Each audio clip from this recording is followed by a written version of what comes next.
Twitch wanted me to buy a Honda. Whoa. Jesus, Twitch.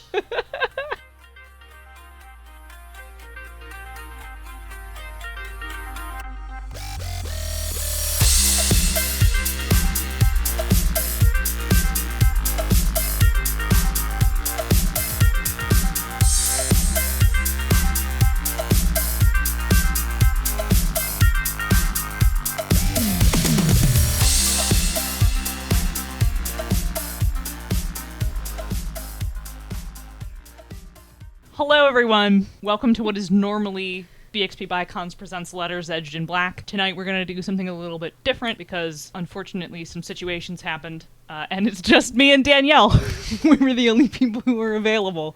Hi, everyone! So for your viewing pleasure, we're going to actually do a bonus experience episode live. It's not me and Ray. It's going to be me and Danielle. BXP, as always, is a podcast with a deeper look at the play experience and the finer details of running and writing games. Hosted, again, as always, by two queer women speaking with authority about games. And if you aren't familiar with the show, we swear you can die mad about it. Danielle, you want to introduce yourself? I am Danielle Lauzon. I am a game designer, a freelance writer, an author. I mostly do a lot of work with Onyx Path Publishing, and I am also currently the GM for our Blades in the Dark game, Letters Edged in Black. That's it. That's me. Hey everybody, I'm Monica, normally one half of Bonus Experience.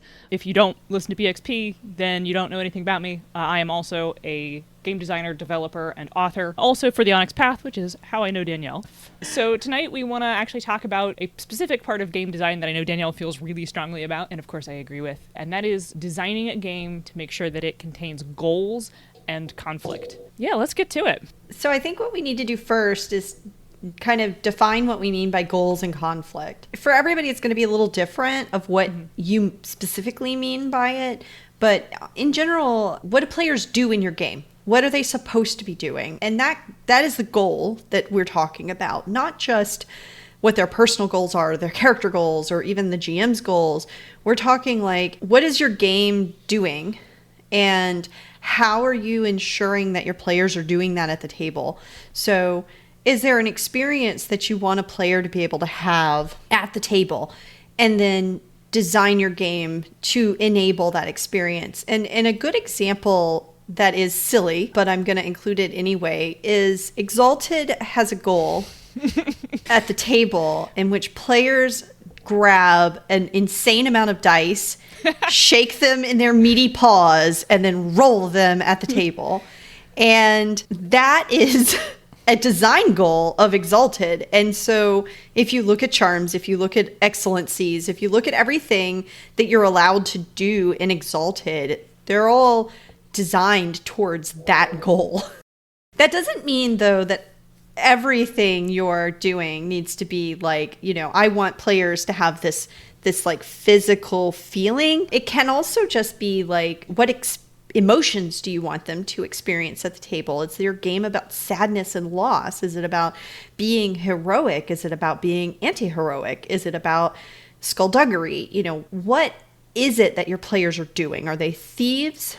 Are they planning heists? Are they planning heists, or are they doing heists? What part of these things are they doing at the table? And so that's a goal you have to think about before you think about your setting, before you think about anything like that. To springboard off of the Exalted thing, sure, throwing a coffee can's worth of dice onto your table is a goal, but like the end of that goal is to create the experience of being an extremely competent, hyper powerful superhero demigod. The buckets of dice, I rolled 50 dice and now I have to count numbers for 15 minutes.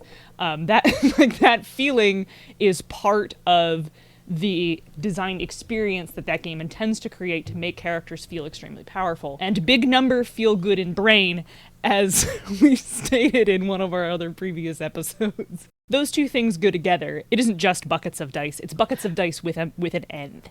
So that goal is what they're shooting for. And then when we talk about conflict is what drives story, in my opinion. And conflict doesn't have to be combat. That's not what I mean when I say conflict. It's not what everybody means when they say conflict. Some people, that is what they mean, and that's okay. But the conflict should be, what are the characters struggling against? What's either stopping them from experiencing the goal that you're attempting to get them to experience, or what lies in their way that allows essentially a moving part. You have this moving part that is clearly an issue in some way, shape, or form, and it drives the players towards the goal that you're searching for, right? If you want them to be thieves, we'll use that example, then it's not very exciting to just steal shit off the street. That's not really a heist. So a giant museum filled with priceless antiques that has a crazy security system, now that is a conflict. That is the thing that you're going to go break into. And then there are people who don't want you to steal that stuff, and they are part of that conflict. So what is it that drives your story forward? Also, like, why are you stealing these things? Why are you thieves? What is the conflict that creates your thieving necessary? Did you see Ocean's 8? I did. It was so good. Yeah, it was super good. But it's a great example because you brought up thieves and heists. There is no violence in Ocean's 8 at all. There's plenty of conflict. In fact, I think it's a really excellent example of how you can tell a story and have intense action and conflict without a second of violence. Because usually, like, in heist stories, there's usually a character whose job is being, like, Mr. Gun or Mrs. Explosions or, like, the Fist Man or whatever. Like, there's usually someone whose job it is to be the muscle. Like you said, violence isn't necessary for conflict. And in fact, even in those kind of stories, like, conflict between even the player characters, like, if you're writing a game where the struggle is intra-party, like, if you're doing some sort of D&D-esque, fantasy partying adventure, but then you've added the additional conflict of, like, the party is internally in conflict with each other, and that's one of your things as part of your design goals. Like, you could create that experience as well. It doesn't always have to be external. And so, when we talk about, like, why do we care about having these goals? Like, what is the purpose of it, and what is the purpose of the conflict? So, it's really hard to explain to somebody, hey, I want you to play this game in which you're all playing princesses. Go have fun playing princesses. If I don't tell you what the goals are, or at least give you some kind of idea of what the goals are, you're not going to know how to play the game. Like, I don't have to state up front, you're going to play princesses who are magical warriors with alternate forms. Essentially, we're going to go play Sailor Moon. But I'm not going to tell you we're going to play Sailor Moon. That's not how I'm going to describe it to you, because if I do that, then you're going to have all sorts of immediate reactions of, oh, but I know what Sailor Moon's about already. So how do I explain it to you without telling you, go look at this media and that's what your game is going to be? And so that's kind of why these goals are important, because sometimes there is media to fall back on and you can say, like, yeah, here's all this stuff that you already know about. And so you're just going to, like, do those kind of stories. But sometimes you're trying to introduce something that you're never going to introduce something that nobody's seen before, but you're going to try to introduce it in a way that is unique. And when you do that, you really need to give people the tools to tell the story that you're looking for them to be telling. I was thinking about your Sailor Moon example and, like, without these two things, how it is difficult to explain what you're trying to get across. And so I was like, if I was making a Sailor Moon game without trying to tell someone that exactly, but expressing it through goals and conflicts, like, how would I do that? Because this is certainly something I've thought about a lot. So I think if I were making a game based on Sailor Moon, well, first off, I have to clarify that I'm talking about the manga. It's very different than the 90s show and has a particularly different goal and conflict than the Saturday morning cartoon that many of us are in our age bracket grew up and love, which I also love, don't get me wrong. The goal of something like that is more like, I want to create the experience of playing a superhero, because that's, it's definitely what magical girls are. I want to create the experience of, like, I think some degree of femness or femininity is important. I don't want to say women specifically, but, like, femininity or femness is part of the magical girl thing, because I don't want to leave any non-binary magical girls out of this either. And I think, like, tying into the manga, like, there's a whole lot of past lives and mythological stuff and, like, real epic big scale things. So I guess I'd kind of encapsulate all that into, like, a cosmic fantasy feeling. Those three experiences would really be, like, my goals there. And conflicts are obviously, monster of the week kind of thing, which is present in the manga as well as in the show. And then there's always some sort of evil existential threat that comes lurking around towards the end. Evil planets and galaxy devouring horrors and other big scale, massive cosmic things that are coming to tear the world apart. Only you and your plucky group of buddies can stand between it and the world's untimely destruction. And that repeats itself cyclically. You also have in those, and specifically those kind of like magical girl shows in general, like you do have that world-ending conflict that everybody has to get together and solve. But you also have these conflicts that are interpersonal. I mean, those are really important for those kind of stories. That's worth also adding to the list of conflicts. Like, I've certainly had plenty of design discussions about like how to do Magical Girl, and I think I always sort of gloss over the interpersonal one too much, and that I'm putting on me. I'm more fascinated with the stopping the cosmic horror part. That's just me and my taste. They are both equally valid. Right, but if you're designing the game, you may find that your game focuses more on the cosmic existential horror. I say horror, but like bad thing that could happen. Yeah. As your magical girls saving the day. And that is your design goal because you think that's more, not necessarily more important, but more interesting to you. Right. Where I may design that same game and the thing that I think is more important or more interesting to me are the interpersonal things. And like you have to solve all the interpersonal things, and then when you do, like you just all turn into magical, like, you know, your magic forms and defeat the bad guys, and that's just like a given. But you can't do that at all until you've solved all your interpersonal stuff for the episode, right? And those games would look very, very different, in my opinion, and they would play very differently. I definitely would, despite both being based on the same source material. Right, because I have different goals than you do. So here's why having goals and knowing what your goals are is very important. So what can happen if a game doesn't have these things? I've seen essentially this thing happen where the goal of the game is not extremely clear up front, and the players then kind of pull their own goals or their own ideas of what they should be doing in the game.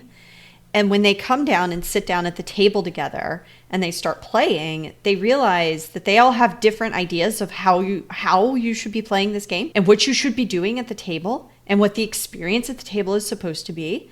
And they butt heads about like what's supposed to be happening here. So you wind up having maybe some like conflicting ideas, like how do I play this game? What's the goal of this game?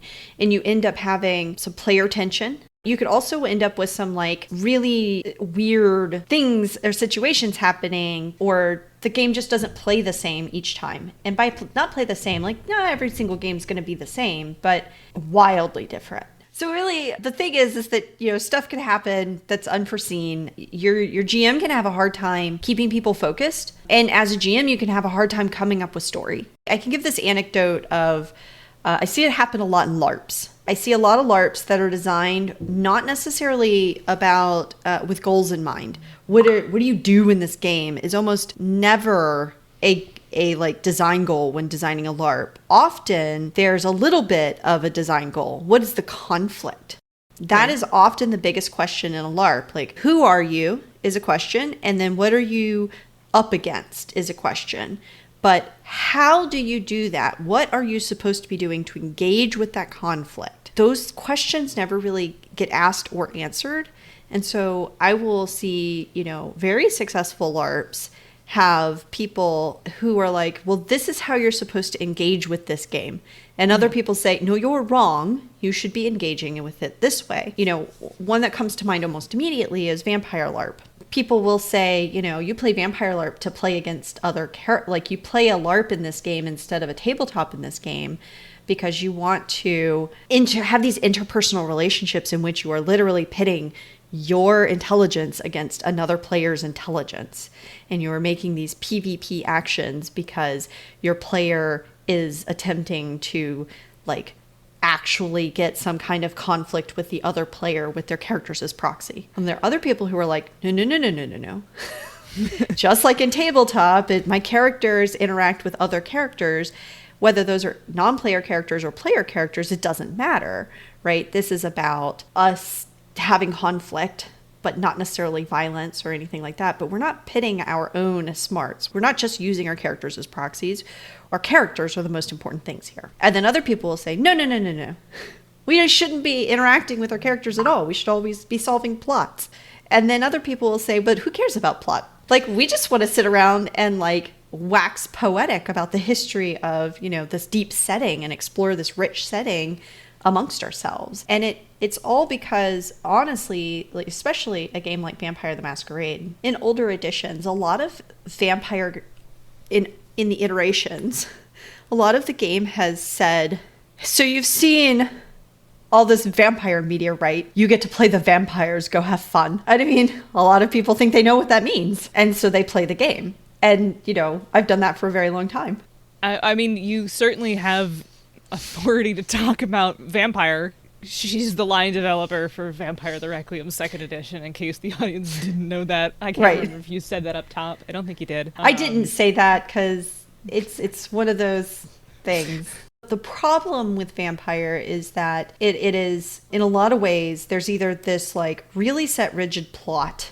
Mm-hmm. You know, there's all this setting that has been built into Vampire the Masquerade. Everybody knows those stories from reading the books. And so when you play the game, people want to kind of maybe play the story, but then they also want to tell their own story. And it's really like there's a lot of conflict about what are you actually doing in this game? Like, what are the stories you're telling as a player? And the game doesn't actually really answer that. Players answer that and have been answering that for years. And I think they've been doing an okay job of it, right? I don't think that the players have been doing anything wrong. I think that they've been doing essentially what the game has told them to do, which is whatever the fuck they want. Which, you know, if you're doing it at a tabletop, you know, that's great because it means that you're just, you know, everybody's probably going to have an agreement of what they want to play. But if you're doing that as a live action game with 30 people, then you're going to end up with some headbutting on what's actually the most important part of this game and how you're supposed to be engaging with it. But there are other LARPs that suffer from the same issue of, we've given you all these things that you can do, but we really didn't think about what you're supposed to be doing, and so our mechanics don't necessarily support what we say you're supposed to do. I think there's plenty of traditional tabletop games that also have that problem, where the mechanics don't match what the game says you're supposed to do. And I think that's a fundamental design flaw, and maybe a topic for another time. Because if your rules don't match the experience you intend to create, then you as the designer are unsuccessful. Yeah, and I think when we talk about these goals and these conflicts, the reason that they're so important, so important, is because when you go to design your mechanics, when you go to essentially tell people how to play your game, how to engage with the rich setting you've created, if you do not give them the tools to engage with the goal via your mechanics, your goal is meaningless. Like, right. Who cares what your goal is? People are going to do what your mechanics tell them to do. Right. Your mechanics are the number one driver of your goal. I think that's a really good jumping point off into our next topic, which is, let's talk about some good examples of games that do this well. You wrote down a list of games that I 100% agree with, and they include Blades in the Dark, Trinity Continuum, which we both worked on, Scion, which we both worked on, 7th Sea, which you worked on, D&D, which neither of us worked on, and and Exalted. So Exalted is ripe with conflict, though it has design goals, but like the goal of what is it that you do is perhaps lacking in direction. And it's more like there's so many things you could possibly do that it's hard to go, well, Exalted is about this. I've tried to introduce some new people to it recently, and they're like, well, what's Exalted about? And I'm like, it's about holding your breath dramatically. Right. It's about a coffee can full of D10s. Yeah, and it does have mechanics that encourage you to play extremely powerful characters in a very original, big, epic, ridiculous setting and basically go full batshit as much as possible. And the rules are like, yeah, go ahead, do it. We want you to. As far as design goals go, it does in fact have them. As far as what do player characters do, there is so much on that list that I have a hard time pinning it down. This is Exalted's evergreen problem. It is just so much. And at this point, it's a game that's, 20 years old? So yeah, it does have that issue of having a lot of stuff. It has a lot of conflicts, a lot of stuff to do. Oh yeah, there's lots of stuff going on. There's no end of stuff going on. Right. It doesn't necessarily, though, tell you how you're supposed to engage with that information. Right. And that is an issue.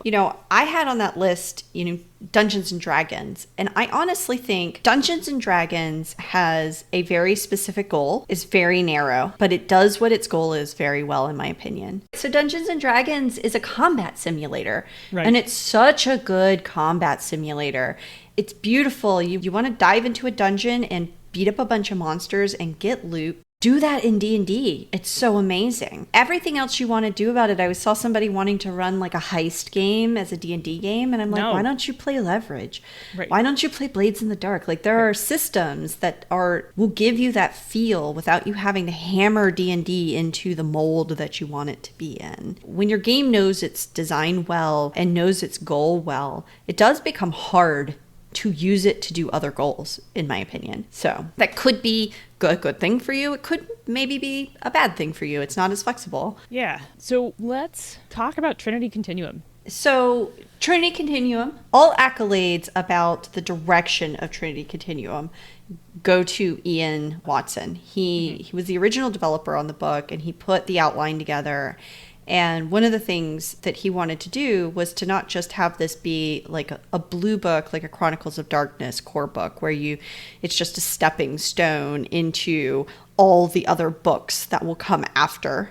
And you don't really play a core game. If you do, it's a little stilted or not as fun because you're not powerful characters. You're just dudes. Right. You're just dudes. Yeah. You're just dudes. And so, he was like, hey, I want to essentially take daredevils from adventure and make them into the playable character for Trinity Continuum. We're going to call them talents, and it's just going to be your basic lucky daredevil characters. Their talents, and that's what you play. You can play all of these, like essentially anything that is competence porn in a movie or a TV show or anything like that. That's what you can play in this game. And that is pretty much what was described to me when I have to write up who the talents are, what they are. It's like, go read Daredevils and then make sure that that's like set in a modern setting, and like have in mind all of these media things in which people are hyper competent to the point where they're practically supernatural. They just don't realize it. Knowing that that was the goal for the whole book, when I came on to help finish the development on the book, it was very easy to make sure that the mechanics that we had already written for Storypath in general fit that mold really well. And it was super easy to go through all the gifts and ensure that the talents were capable of doing these things extraordinarily well. Right. And a lot of that, besides the core systems, which you were responsible for doing the finishing development on, was the powers that talents can access called gifts, which I did a lot of work on. And because I was a big adventure fan, and still am, there's not really a was about it, I knew exactly how to write the thing that we were looking for because I was intimately familiar with playing a Daredevil and exactly how that's supposed to work. Talents can do things like... I've been doing so much Scion work, I'm trying to think of what gifts were that I wrote 6 years ago. So I mean, in general, talents can do things like dodge a bullet, but not know that they're doing that thing, right? Like, it's not that they dodged a bullet, it's that you're gun jammed, or you misfired, or they'll do a thing like, oh, you know what? I would normally run out of bullets here, but I'm super lucky and ridiculous, so I'm Legolas, who always has a fucking arrow in his sheath. No matter how many of those I shoot. Here's one of the ones that I pretty sure that I wrote, and also because we also had a bunch of different ideas, so a bunch of us had the same idea, so a bunch of them got merged together. Yeah. This is one of my favorite ones that's in here called "But Before I Die," which lets you spend an inspiration, which is the general powers thing that talents get to have. Your character provokes someone into a monologue about their plans, or anything really, buying time. They spend their next action monologuing instead of doing anything else. If they can use source, they may attempt to resist. Roll command plus manipulation versus their integrity or composure, which is the "you sly dog, you've caught me monologuing" ability. Right. Yep. Yeah, so it's things like that. One that lets you be super good with any improvised weapon, also courtesy of me. You may recognize that appears in other places because I really like that kind of ability.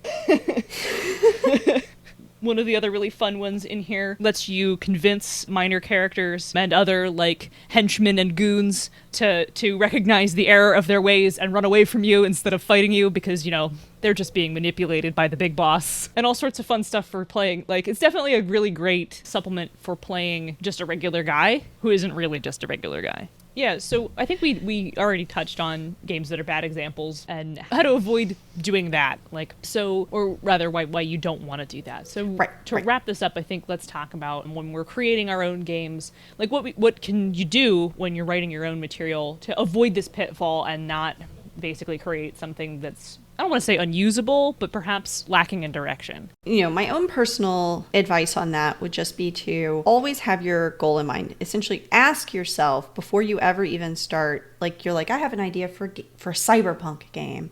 Cool. Cyberpunk is a loaded word. What are your characters doing in that game? Right. What do you want them to do? And then every single thing you do, from writing up the setting to writing up the mechanics, is to keep that goal in mind and to ensure that your mechanics are supporting that goal. That you're, you know, do you want this to be about hacking your way through the world? Then you need to have a 50-page hacking section in your book. Maybe not 50 pages, but you need to have a really robust hacking section. And if you don't ever really want there to be combat, you know, then just be like, yeah, violence happens. It's a role. Right? Don't make a bunch of rules for something that you don't actually want to see happen in your game. Always keep that goal in mind and how you want people to engage with that goal and how you are going to move people towards that goal so that they experience what you want them to experience at the table. Do not forget your goal. Don't ever lose sight of it.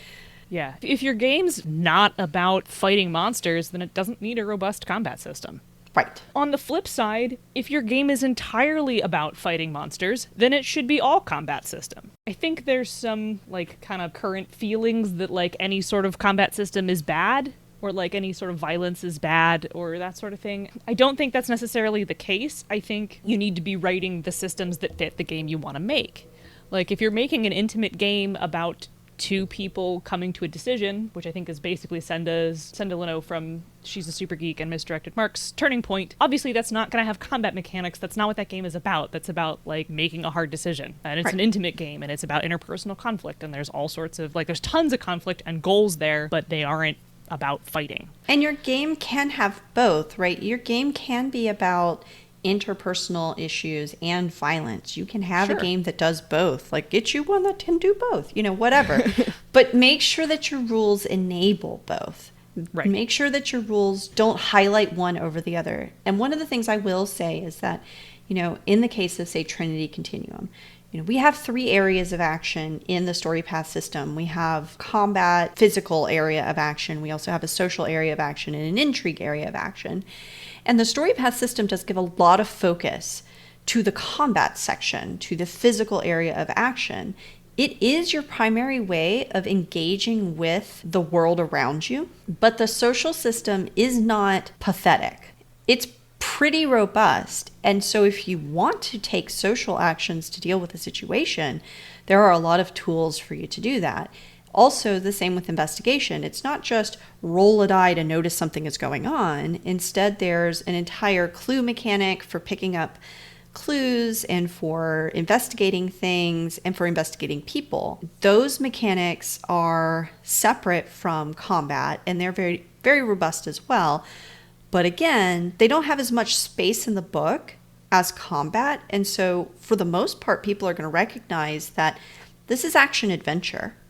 And you can do action adventure by doing a noir detective novel, or you can do it by socializing somebody, and, you know, you could do your BioWare game. But it is action adventure in the sense that there's going to be a lot of that combat action going on, and ways to deal with combat that aren't necessarily violence. There are ways in combat to do things that don't necessarily involve doing damage to each other. Yeah, it is an action-adventure system. It's not a murder-each-other system. And one of the things that Storypath does particularly well to tie those 3 areas of action together is that all of them use the same base mechanics to work together. Both the mechanic called stunts, which are basically things you buy with successes that let you do extra stuff, is the thing that makes up the backbone of both the combat system and the investigation system. And I don't remember that the social system has quite as robust stunts off the top of my head, but it does interact with the same, like, spending successes, that sort of thing. It does. It doesn't have the same kind of stunts, and honestly, like,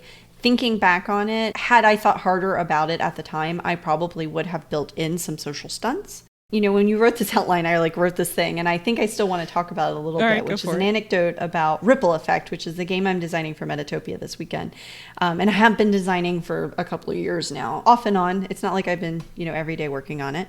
The goal I have for Ripple Effect, I have a goal and I have a conflict, but making sure that I'm designing in service of those two things is actually a little difficult because the game itself is create a setting. The very first thing that the players do is create the setting in which their game is going to happen. And throughout the game, part of playing the game is continuing to design that setting and change that setting through gameplay.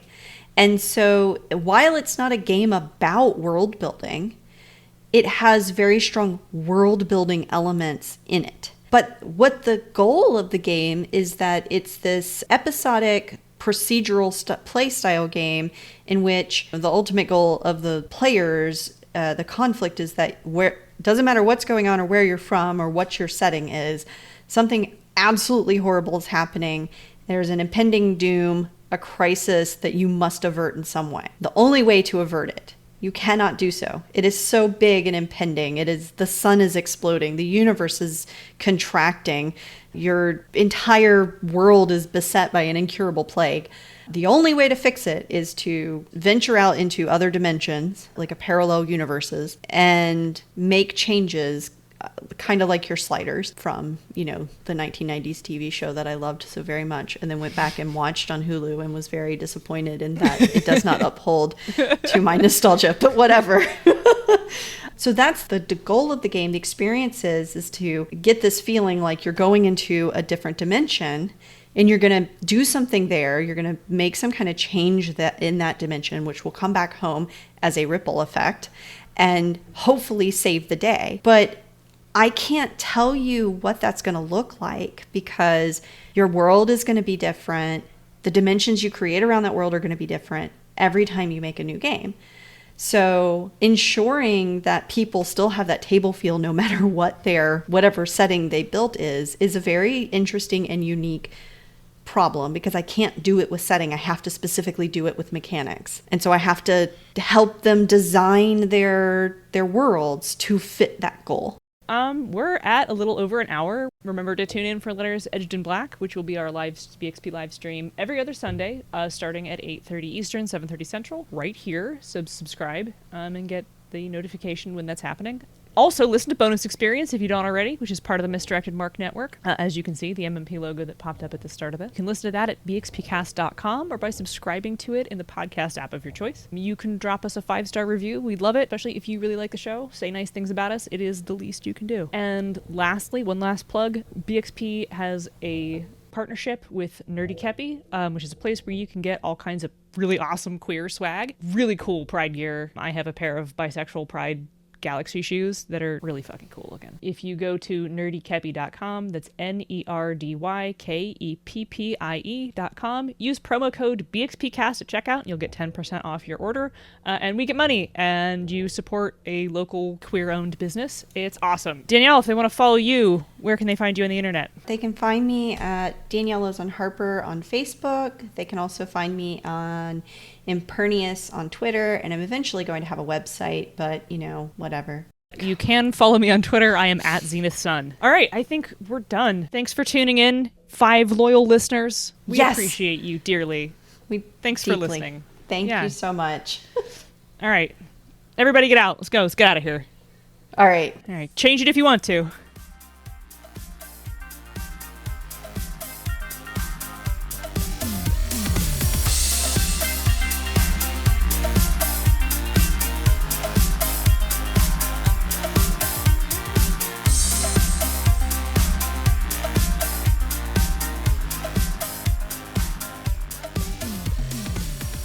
Do I have to do this? Really? Fine. Bonus Experience is written and produced by Monica and Ray, and edited by Margaret. What the fuck? You didn't even plan on giving me credit? Our logo and art is by Nino Studios. Find her on Facebook and Instagram. Our theme song is Reuse Noise with the Light by CDK and is used under the Attribution, Non-Commercial, Creative Commons license. BXP is part of the Misdirected Mark Network. What? No, I'm not going to make a stupid gaming pun. Bye.